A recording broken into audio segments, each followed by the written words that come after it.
Maraming salamat, Tatay Digong, sa iyong mga sakripisyo, sa pagmamahal mo sa mga Pilipino, sa katapangan na iyong ipinamalas sa pag-aaruga sa bansang Pilipinas, sa pag-alala sa aming kinabukasan, sa pagtatanggol sa ating mahal na bayan, sa paglilingkod ng tunay at tapat.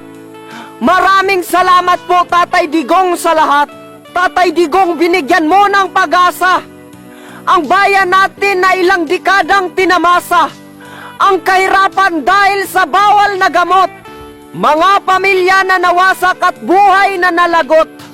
Ngayon bawas na ang krimen kahit kami ay gabihin. Mga bansang nandidiri sa atin, nagiba na ang tingin.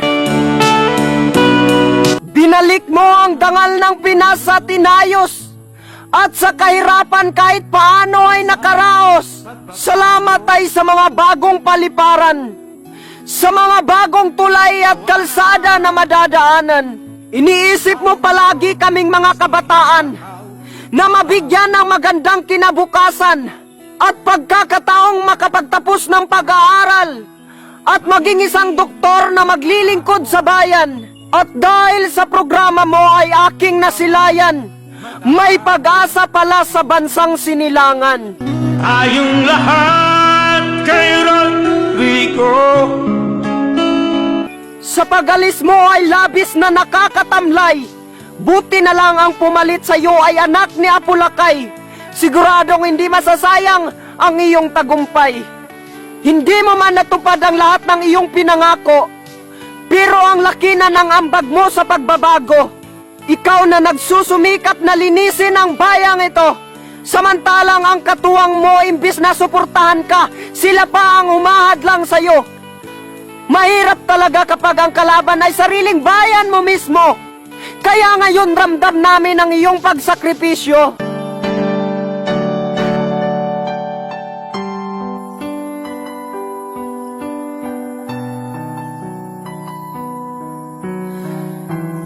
Kahit ang lipunan ay puno ng anay, dumami man ang iyong kaaway, ngunit walang makapagpigil sa iyo, Tay, sapagkat ang pagmamalasakit mo ay tunay.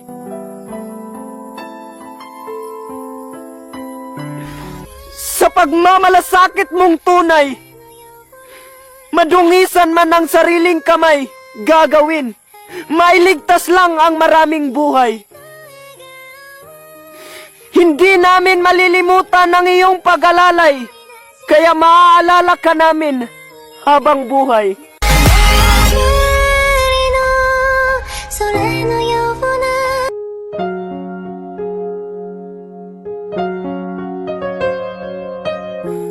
Unang tingin pa lang, walang maniniwalang ito ang first family. Tatay na parang lasinggiro kung magmura. Mga anak na puro tato at siga kung umasta. Isang pamilya na parang karakter sa telenovela. Malayo sa nakasanayan nating imahe. Hindi sila mukhang first family. Worst family pwede pa. Di nagtagal, unti-unting binago ang ating pananaw. Ang lahat ng ito'y nagsimula sa ama. Sa lahat ng bastos, siya lang yung may galang sa kalikasan. Malinis na Manilabi at Boracay upang hindi tuluyang mabulok. Probinsyanong dugyot kung pumorma, pero kapakanan ng iba ang inuuna. Dala ng kabastusan, pinili niyang labanan ng mapangabusong media. Pagbayarin ng tamang buwis ang mga kapitalista. Banggain ng mga narco-generals, drug lords at mga kurap na politiko. Napakarami pa niyang kabastusang ginawa. Nagpagawa ng milya-milyang tulay at libu-libong kalsada. Pinapaganda ang mga airport at pinapalakas ang ating puwersa. Nirespeto ang mga OFW at manggagawa. Sinagot ang universal healthcare pati libreng paaral sa kolehiyo. Minsan naisip ko kung sino ba ang tunay na bastos. Yung magaspang asal at matalas ang dila, ngunit busilak ang puso. o yung disenteng kilos at wika, ngunit walang pagmamahal sa maliit na tao. Bastos raw ang Pangulo, yan ang sabi nila. Pero kung ang pagbabasihan ay ang mga nagawa, nasa kanya ang aking respeto, pagmamahal at paghanga. Mawalang galang na po sa mga disyente, pero malinaw na bastos na pinuno ang gusto ng madla. Ako si Super DM. Hanggang sa uling pagkakataon, tanggapin mo ang aking taos-pusong pagpupugay at pasasalamat.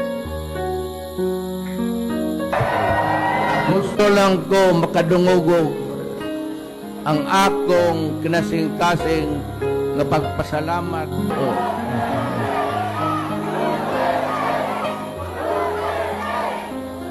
Hoy, mga buang dili na ko kandidato.